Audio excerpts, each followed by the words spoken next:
This is the Project B.A.I.T. news analysis, the Rambeau report for my people.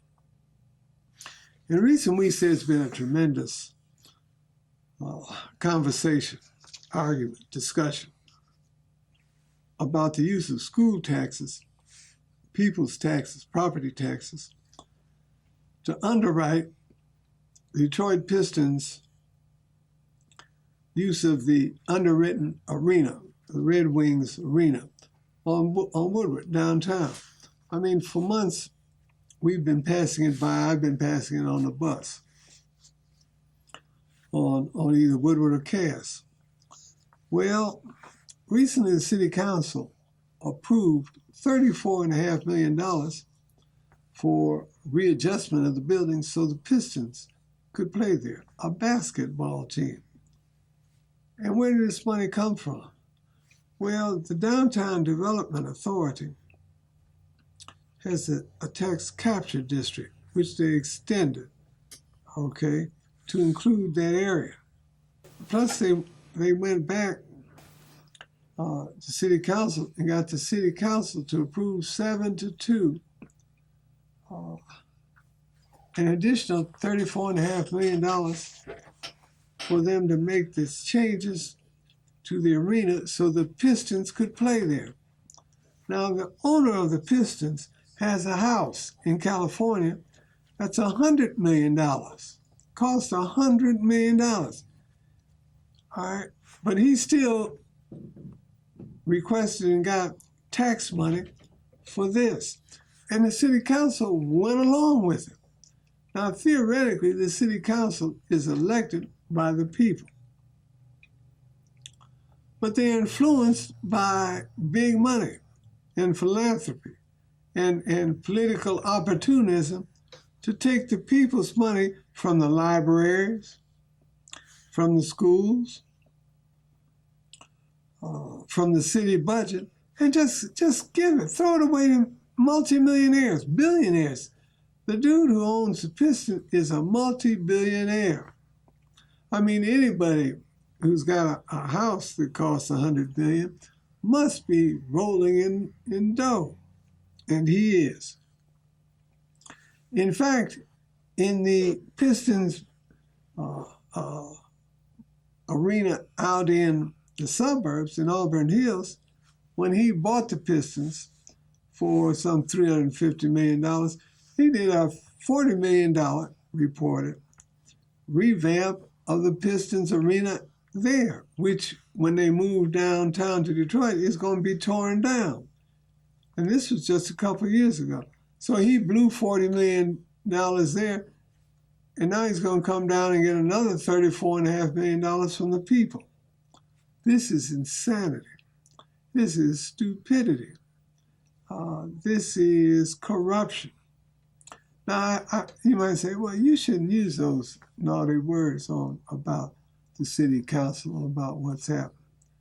Well, yeah, I should, because it's been demonstrated scientifically and empirically that that's the case. What?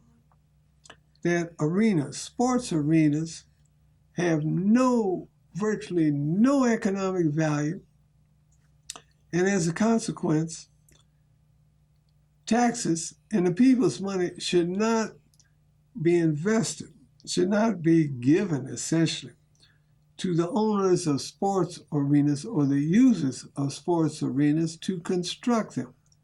Now, this has been demonstrated over and over again. As you can see and know, that we've been doing this show for a long time, and we've been doing this, saying this every time a group decided to put up a new arena for Tiger Stadium, which is now Comerica Park, renamed and sold those rights, for the Ford Field, for football, now for Red Wings, now for the revamp for the Pistons, and not for the soccer proposal that want to do over on the other side of Woodward. None of the construction of these sports arenas in this city or anywhere across the country have ever demonstrated that they have had any particular benefit for the people of that community where they rip tax money off of. And this is over, like maybe 50 years. This research has been going on. And we've been reporting on it for nearly that length of time on For My People.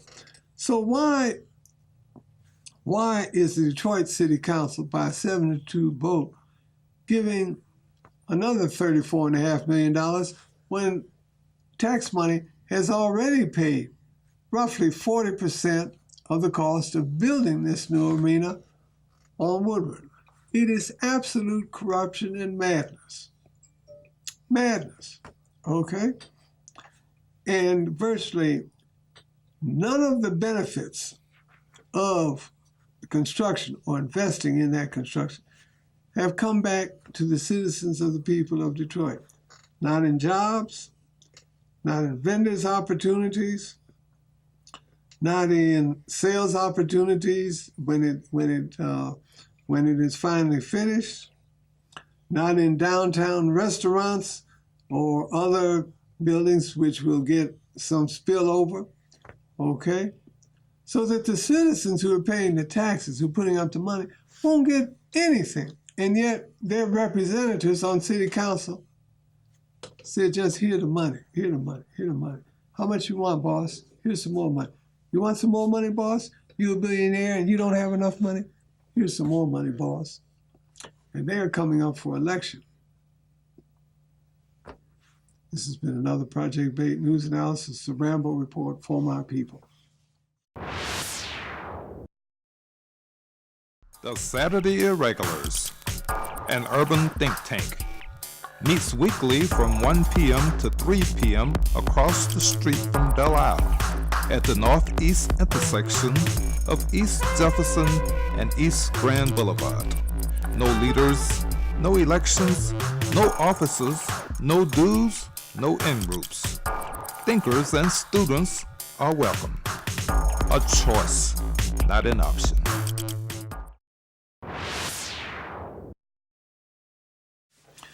This is another Project B.A.I.T. News Analysis, the Rambeau Report for my people.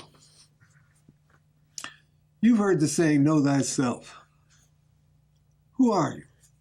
We have to ask that question of ourselves, myself. You have to ask it of yourself.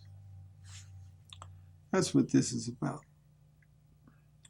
Recently, I got an email from a search group, search organization, executive search organization located in New York. And they wanted me to do an analysis of qualifications for the executive director of this national black organization. They wanted me to read it and comment about it. Okay. Now, I know about the group, this black organization. In fact, maybe like 40, 50 years ago, members of Project B.A.I.T. went to a conference in Washington, D.C., and two of our members helped organize, founders, okay, of the group that is now, several decades later, asking me about, commenting about the executive director. So I got this letter, email, asking me to look it over and comment. So I looked over the qualifications in the letter, and I wrote the person back in New York, told her, one, I don't know you. I don't know who you are as an executive search doer. And I don't know why you're sending that out for this group regarding an executive director when the people in the organization I know are skilled and experienced. So why can't they make their own decision? I mean, why do they need you and your business, and why are they asking me? And then to close out, I said to her, as much as I know about the group, I am so ideologically distant from where that group is, I don't think I can make a valuable analysis of who you want or what you should ask them about. I sent her the email. She emailed me back and said, you're right, thank you very much. We won't be bothering you again. good. You see, what we have to understand is who we are in this society. There are basic three names I think we can pretty much, maybe four, that we can give ourselves. Be house Negroes, you've heard that before, field Negroes, sharecroppers, and independent farmers. So you have to know who you are. And you know this from your study of Black history. And that's why Black History Month is so important, because we can carry forward that metaphor that based on reality. House Negroes, field Negroes, sharecroppers, and independent farmers. So what are you? Well, what are we? We're sharecroppers. Yeah, Project B.A.I.T, a significant part of it is, we're just sharecroppers as far as communications is concerned. Oh, and I'm an old sharecropper at that, been sharecropping here for a long time. Now on the internet where we have our Concept East Institute, we're independent farmers. You might call us sod busters. Now that's another a term, metaphorically speaking, that comes from reality out in the West. Now, with our Concept East magazine, we're also independent, okay? We're workers, doing things for ourselves, controlling the income, generating, producing it ourselves. We're independent.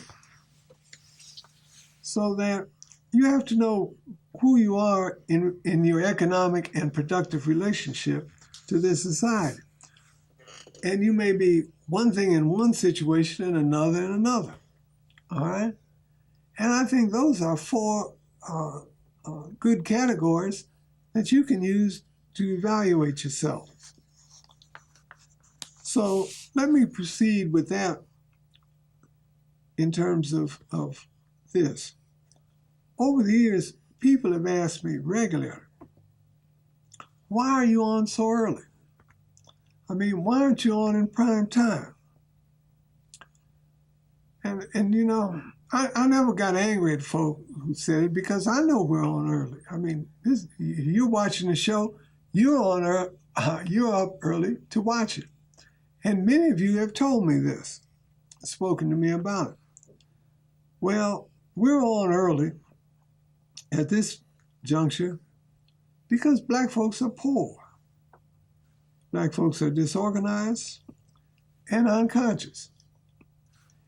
If our entire community wasn't those three, we might have a shot on being on at least a little bit later or on prime time, like the other news shows, talk shows are on Sunday, which I occasionally watch, but not often. Because their information, by and large, as far as the Black community, is junk, okay? Not totally junk, but for the most part. That is their point of view. Well, our point of view is a early morning point of view, and you got to get up early to get it, and you know it. Now, that's why we're sharecroppers. And that's why we're doing more on the internet, where we're more independent farmers, where you can get it any time of the day, 24/7, 365. This has been another Project B.A.I.T news analysis, the Rambeau Report, for my people.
Hi, I'm Divine with the Generation X and Millennial For My People report.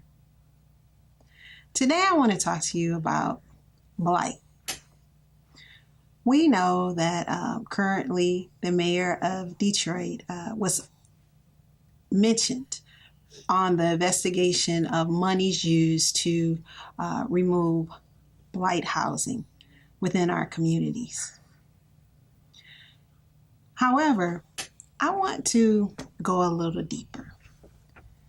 However, not in the context of the mayor, the elected officials, or the government, but I want to go deeper in the context of us. One of the things that David always says is that as you're pointing your finger out, it's very important for you to do an internal reflection, a critical analysis of self. So with that, let's talk about the other side of blight. During the 1980s up into the early 2000s, there was a multi-billion-dollar industry that took precedence in the Black community. And when I speak about the Black community, I'm speaking about Detroit. It spanned from the east side to the west side. It employed over hundreds of thousands of individuals.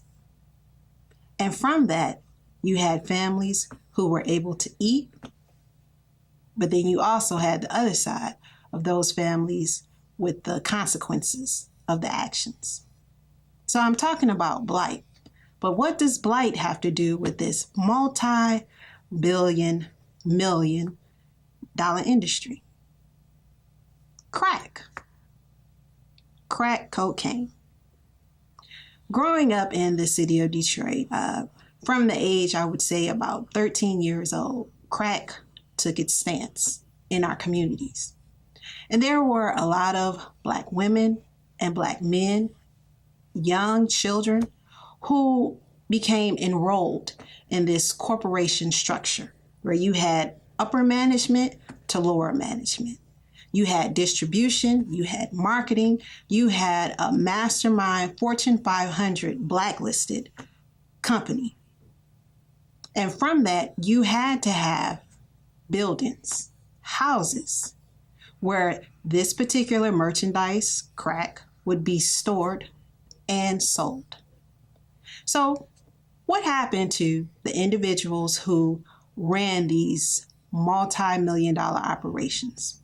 A lot of them ended up going into prison. But before they went into prison, they were able to become master consumers of big fancy cars that range from anywhere from $30,000 to even $250,000. They were able to purchase clothing that ranged anywhere from $100,000 to $25,000. And I'm talking about the full length minks, and a lot would have the hats to match. And then you had the jewelry, where you had the big face medallions iced out with diamonds. And then you had the diamond necklaces, and you know how much that could run.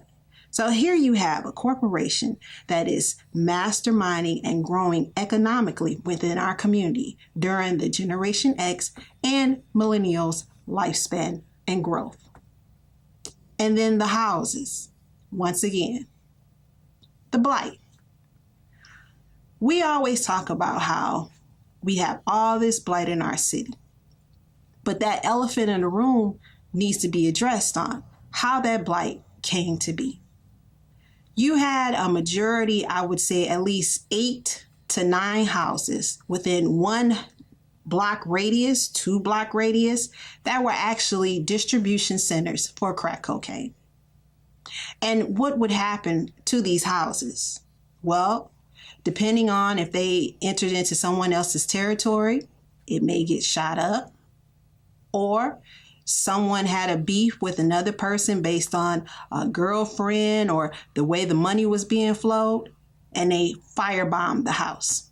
So now you have acts of terrorism coming into play into this industry that is destroying our community.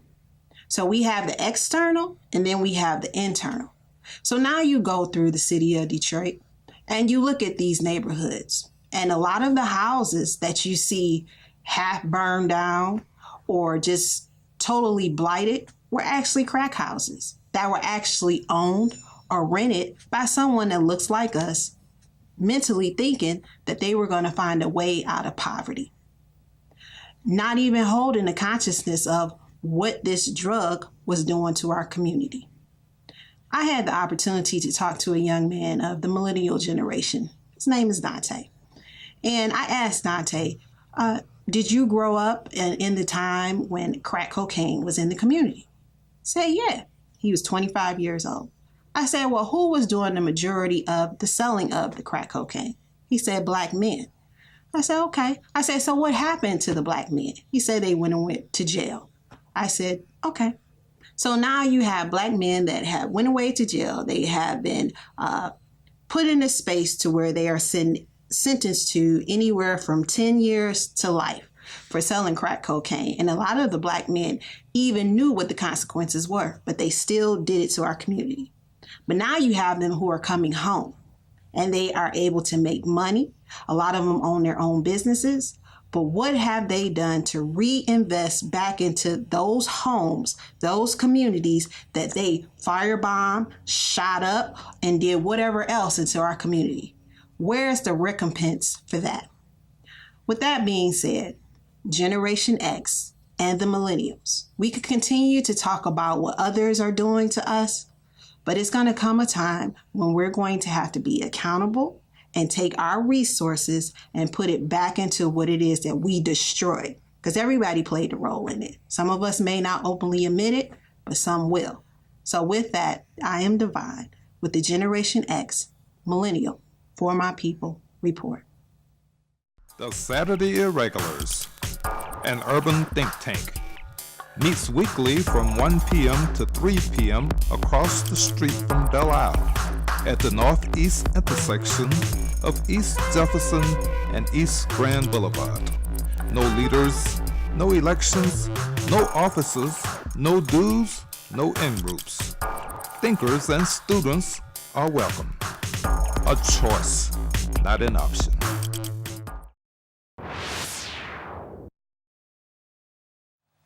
Little Rock Baptist Church. Come and receive your blessings at the historic Little Rock Baptist Church, 9000 Woodward Avenue, 313-872-2900. Worship services are 10 a.m. and Sunday school 8:45 a.m. Enjoy an experience that will warm your heart and feed your spiritual soul. Little Rock Baptist Church.